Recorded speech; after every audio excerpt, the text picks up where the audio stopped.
W.S. Morrison is here to explain. Now that you're receiving your ration books, he tells you what you should do now and what you may have to do if the need should come. These little books may seem a bit complicated at first, but their purpose is quite simple. They mean that if, in the course of the war, we are short for a time of this or that article of food, rationing will give everyone, rich and poor alike, an equal share of all that's going. The only two things which it is now necessary to ration are bacon, which includes ham, and butter. When you get your book, you should register with your shopkeeper for supplies. There's another thing you can do to help me, and that is to register with your retailer for sugar. Sugar is not being rationed, but the information will enable me to know how much to send to each district, for there have been great movements of population since the war began. A word before rationing begins. The best way you can help is by rationing yourselves. I'm sure that all of you will buy your fair share and no more. Or at least a novelty is introduced by Miss Wilma Vann, the actress. It's a wartime dish and not ration. An appetizing mixture of soft roes and baked spuds in their jackets. Watch how she prepares the dainty snack. A little salt on the roes and a little milk. You'd be surprised what fast friends are roes and milk. The mixture is then steamed over a saucepan. The potatoes are cut in half and their innards are tipped into a basin over the steamed roes.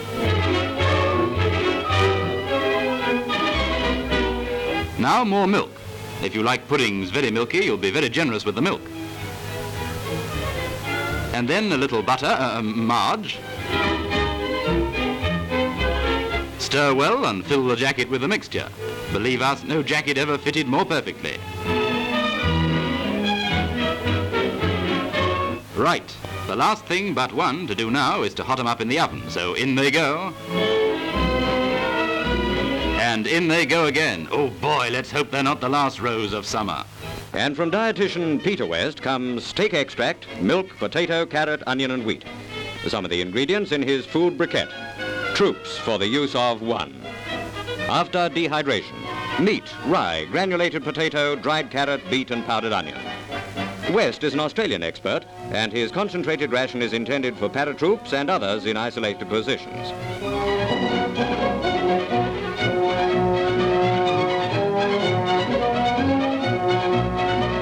After the ingredients have been well stirred, they're tipped into a mechanical compressor which crushes them under a load of 1,000 pounds to the square inch. It's the giant squeeze that does the trick. How like the good old income tax.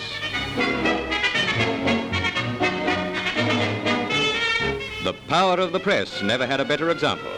But while the newspaper press may drop a brick, this mechanical press drops a briquette. A concentrated, all food, all nourishment, all round bit of all right. Well, the proof of the sausage is in the stuffing. Good, eh, sir? One great advantage of this compressed food is that it can be supplied to besieged troops from the air. Sort of manna from heaven. Of labour to shortage of food is no great step. This week, Dave and Dusty joined the band of investigators who are telling us what's right with our food.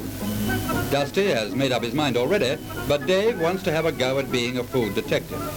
At the restaurant across the way, he settles down for a test lunch.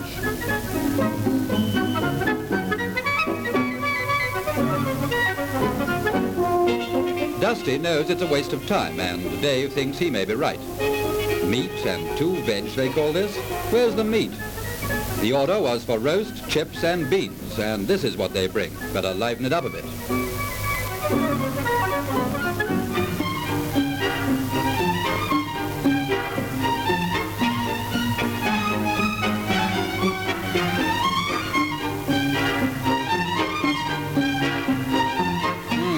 Two mouthfuls and it's all gone. And poor old Dusty. There's no meat for him and it's his favorite dish. But Dave hasn't forgotten his best pal, and a quarter of a ration potato helps to fill the gap. His check on the nation's food has come to a halt. It is a waste of time. But he's going to see to it that nobody else is done out of a meal the way he was. This will teach him all a lesson.